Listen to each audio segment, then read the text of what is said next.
ಓಂ ಬ್ರಹ್ಮದೇವಾಯ ನಮಃ. ಪೂಜ್ಯಾಯ ರಾಘವೇಂದ್ರಾಯ ಸತ್ಯಧರ್ಮರಥಾಯತ ಭಜತಾಂ ಕಲ್ಪವೃಕ್ಷಾಯ ನಮತಾಂ ಕಾಮಧೇನವೇ ಶ್ರೀಮನ್ನಾರಾಯಣ ಮಹಾಲಕ್ಷ್ಮೀ ದೇವಿ ನಮಸ್ತುತೆ. ಅರ್ವಿಷಣದೆ ಗುರುಗುಷಣದೆ ವಾಗ್ದೇವಿ ಸರಸ್ವತಿ ಕೂಡ ಕ್ಷಣದೆ. ನಂಬರ್ ಅಂದರೆ ನಾನು ಅಂದರೆ ನಂಬರ್ಸ್ ಹೇಳ್ತೀನಿ ಅಂತ ಆಗುತ್ತೆ ಅಂತ ಹೇಳ್ತೇನೆ. ಅಭಿಮಾನಿ ದೇವರಿಗೆ ಗೊತ್ತು. ಮೊದಲಿಗೆ 18ನೇ ತಾರೀಕು ಬಹಳ ವಿಶೇಷವಾದ ದಿನ ಆಗುತ್ತದೆ. ಇದು ದಯವಿಟ್ಟು ಬರೆದಿಟ್ಟು ಕೇಳಿ. 18ನೇ ತಾರೀಕು, 19ನೇ ತಾರೀಕು, 20ನೇ ತಾರೀಕು, 21ನೇ ತಾರೀಕುವರೆಗೆ ಪ್ರಪಂಚದಲ್ಲಿ ತುಂಬ ಕೆಟ್ಟ ಫಲಗಳನ್ನು ನೀವು ಅನುಭವಿಸ್ಬೇಕಾಗತ್ತೆ. ತುಂಬ ಜವಾಬ್ದಾರಿಯಾಗಿರಬೇಕಾಗತ್ತೆ. ತುಂಬ ಅತಿ ಹೆಚ್ಚು ನೀವು ತುಂಬ ಕ್ಲಿಯರಾಗಿರಿ. ಅದೇ ರೀತಿಯಲ್ಲಿ 21ನೇ ತಾರೀಕು ಶುಕ್ರ ಮಿಥುನದಿಂದ ಕಟಕ ರಾಶಿಗೆ ಬರ್ತಾ ಇದ್ದಾರೆ. ಕಟಕ ರಾಶಿಗೆ ಶುಕ್ರ ಗ್ರಹ ಬರ್ತಾ ಇದ್ದಾರೆ. ಶುಕ್ರ ಗ್ರಹ ಬರೋದ್ರಿಂದ ತುಂಬ ಲಾಭವನ್ನು ಕೊಡುತ್ತೆ. ಶುಕ್ರ ಗ್ರಹ ಹೆಚ್ಚು ಕಮ್ಮಿ ಶುಕ್ರ ಒಂದು ತಿಂಗಳಲ್ಲಿ ಸಿಂಹ ರಾಶಿ ಕೂಡ ಬಂದುಬಿಡ್ತಾನೆ. ಆದರೆ ನಾನಿವತ್ತು ಮಾತಾಡ್ತಿರೋಂಥ ಮಾತು 18ನೇ ತಾರೀಕಿಂದ 24ನೇ ತಾರೀಕುವರೆಗೂ ಮಾತಾಡ್ತಾ ಇದ್ದೀನಿ. ವಾರದ ಪರಿಹಾರವನ್ನು, ವಾರದ ಇದನ್ನು ಹೇಳ್ತಾ ಇದ್ದೀನಿ.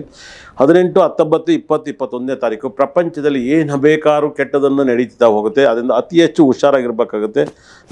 ನನ್ನ ಅನಿಸಿಕೆ 18ನೇ ತಾರೀಕು ವೆರಿ ಡೇಂಜರು. 18ನೇ ತಾರೀಕಿನ ಟೋಟಲ್ ಮಾಡಿದ್ರೆ 8 ಬರುತ್ತೆ. ಅದರಿಂದ danger ಆಗಿರಬೇಕಾಗತ್ತೆ.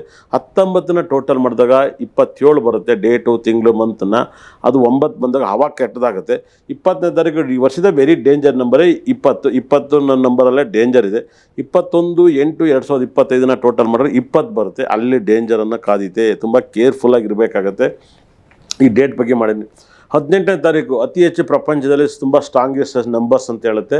Strongest numbers is weakest number ಆಗಿದೆ. ಅದರಿಂದ ತುಂಬ ಕೇರ್ಫುಲ್ ಆಗಿ 18ನೇ ತಾರೀಕು ಮೇಲೆ ಕೇಸು, ಕೋರ್ಟು ಇವೆಲ್ಲವೂ ಕೂಡ ಇವರ ಮನೆಯಲ್ಲಿ ಇರುತ್ತೆ. 18ನೇ ತಾರೀಕವರು ತುಂಬ ಕೇರ್ಫುಲ್ ಆಗಿರಬೇಕಾಗತ್ತೆ.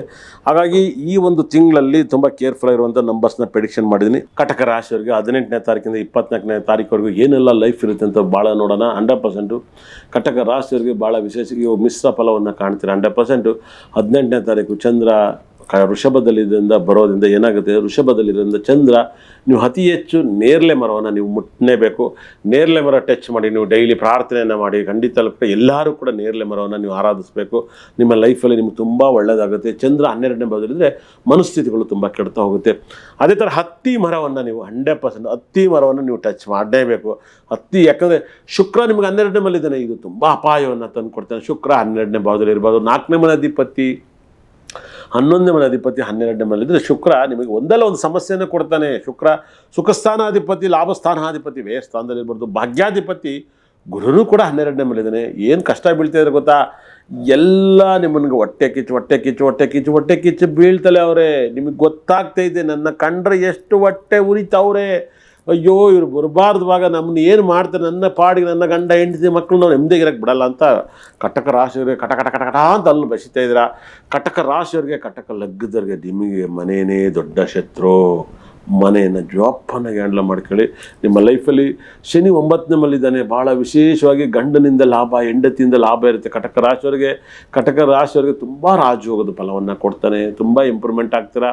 ಅಷ್ಟ ಐಶ್ವರ್ಯವನ್ನು ಕೂಡ ಕೊಡ್ತಾನೆ. ನಿಮ್ಮ ಲೈಫಲ್ಲಿ ಈ ಪ್ರೀತ ರಾಜಯೋಗದ ಫಲವನ್ನು ಕೊಟ್ಟು ಕಾಪಾಡಬೇಕು ಅಂದರೆ ನೀವು ಹತ್ತಿ ಮರವನ್ನು ಡೈಲಿ ಈ ಥರ ಟಚ್ ಮಾಡಿ. ಗುರುಗ್ರಹದ ಹಳ್ಳಿ ಮರವನ್ನು ಟಚ್ ಮಾಡಿ.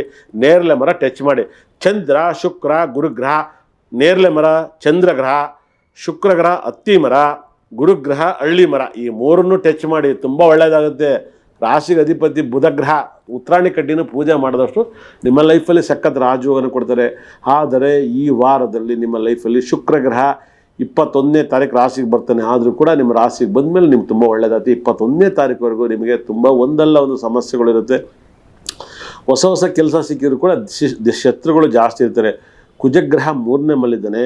ನಿಮಗೆ ಫ್ರೆಂಡ್ಸು ಹೊಟ್ಟೆ ಕಿಚ್ಚು ಜನ ಅಂತ ಹೇಳ್ತಾರೆ. ಕುಜ ಅಂದರೆ 3ನೇ ಮನೆಯೂ. ಯಾರವನು ಕುಜಗ್ರಹ ನಿಮಗೆ 10ನೇ ಮನೆಯವನಾಗಿರ್ತಾನೆ. ಭಾಳ ವಿಶೇಷವಾಗಿ 5ನೇ ಮನೆಯವನಾಗಿರ್ತಾನೆ. 10ನೇನು 5ನೇನು 3ನೇ ಮನೆಗೆ ಬಂದಿದ್ದಾನೆ. ಆದರೆ ಮಕ್ಕಳಿಂದ ಮಕ್ಕಳಿಗೆ ಒಳ್ಳೇದಾಗ್ತೀರ. 10ನೇ ಮನೆ ನಿಮ್ಮ ಕೆಲಸವನ್ನು ನೋಡಿ ಹೊಟ್ಟೆ ಹುರ್ಕೋತಾ ಇದ್ದಾರೆ. ಈ ಹೊಟ್ಟೆ ಹುರ್ಕೋಣದಕ್ಕೋಸ್ಕರ ನೀವು ಯಾರು ಕೂಡ ರೋಡಲ್ಲಿ ಭಿಕ್ಷೆ ಬೇಡೋರು, ಬಿಲ್ಡಿಂಗ್ ಗಾರೆ ಕೆಲಸ ಮಾಡೋರು, ಇವರಿಗೆ ಭಾಳ ವಿಶೇಷವಾಗಿ ಒಬ್ಬಿಟ್ಟನ್ನು ದಾನವನ್ನು ಮಾಡಿದರೆ ನಿಮಗೆ ದೋಷ ಹೋಗುತ್ತೆ. ಆ ಒಂದು ದೋಷವನ್ನು ಕ್ಲಿಯರ್ ಆಗುತ್ತೆ. ದೋಷ ಹೋಗ್ಬೇಕಾದ್ರೆ ನನಗೆ ಯಾವ ಶತ್ರುಗಳು ಇರಬಾರ್ದಪ್ಪ ದೇವರೇ, ನನ್ನ ಸುಬ್ರಹ್ಮಣ್ಯ ಸ್ವಾಮಿ ನನ್ನ ಕಾಪಾಡು ಅಂತೇಳಿ ಒಬ್ಬಟ್ಟಿಗೆ ತುಪ್ಪ ಹಾಕಿರ್ತದೆ. ಅದು ಶುಕ್ರ ಗ್ರಹ. ಭಾಳ ವಿಶೇಷ ಅರ್ಥ ಮಾಡ್ಕೊಳ್ಳಿ. ಗೋಧಿ ಹಿಟ್ಟನ್ನು ಬಳಸಿರ್ತೀರ, ಇಲ್ಲ ಗೋಧಿದಲ್ಲಿ ಮಾಡಿರುವಂಥ ಒಬ್ಬಿಟ್ಟು ಹೂರ್ಣವನ್ನು ಮಾಡಿರ್ತೀರ, ಅದು ಸೂರ್ಯಗ್ರಹ.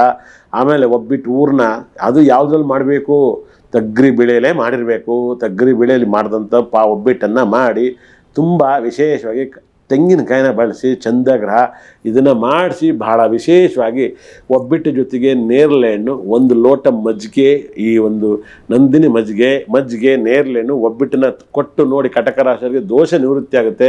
ದೇವಸ್ಥಾನ ಮುಂದೆ ಭಿಕ್ಷೆ ಬೇಡ್ತಾ ಇರ್ತಾರೆ. ಬಹಳ ವಿಶೇಷ. ಇದು ಯಾವ್ದಾದ್ರು ಒಂದು ಬಿಲ್ಡಿಂಗ್ ಕಟ್ತಾರೆ, ಒಂದು ಪಟ್ಟಣವನ್ನು ಕೊಟ್ಟು ನೋಡಿ, ನಿಮಗೆ ಎಲ್ಲ ಕಷ್ಟದಿಂದಲೂ ಪಾರ ಆಗ್ತೀರಾ. ನೀವು ಕೊಟ್ಟು ನೋಡಿದಷ್ಟು ಪುಣ್ಯವನ್ನು ಕಾಣ್ತೀರಾ. ಕಟಕ ರಾಶಿಯವರಿಗೆ ತುಂಬ ದುಡ್ಡಿನ ಕಷ್ಟಗಳು ಜಾಸ್ತಿ ಬರ್ತಾ ಇದ್ದಾವೆ. ಯಾಕಂದರೆ ಶುಕ್ರ ಗುರು 12ನೇ ಮನೆಯಲ್ಲಿ ನೀವು ಹಳ್ಳಿ ಮರವನ್ನು ಮುಟ್ಟಿದ್ರೆ ತುಂಬ ಲಕ್ ಬರುತ್ತೆ. ಈ ವಾರದಲ್ಲಿ ಏನಾದ್ರು ನಿಮಗೆ ಸ್ವಲ್ಪ ಫ್ರೀ ಇದ್ದಾಗ ನವಗ್ರಹಗಳು ನಿಮ್ಮ ಮನೆ ಮುಂದಿದ್ದಾಗ ನವಗ್ರಹಗಳಿಗೆ ಶುಕ್ರ ಗ್ರಹಕ್ಕೆ ಮಲ್ಲಿಗೆ ಹೂವನ್ನು ಇಟ್ಟು ಪೂಜೆ ಮಾಡಿ, ಕಡಲೆಕಾಳನ್ನು ಗುರುಗ್ರಹಕ್ಕೆ ಇಟ್ಟು ಪೂಜೆ ಮಾಡಿ ನಿಮ್ಮ ಜೀವನ ಪಾವನತೆ. ಓಂ ಬ್ರಹ್ಮದೇವಾಯ ನಮಃ. ಇಷ್ಟ ತನಕ ನನ್ನ ಕಾರ್ಯಕ್ರಮ ನೋಡಿದಾಗ ದೇವರು ಅಷ್ಟ ಐಶ್ವರ್ಯ ಕೊಟ್ಟು ಕಾಪಾಡಂತ ಕೈ ಮುಗ್ತೀನಿ. ನಮಸ್ಕಾರ.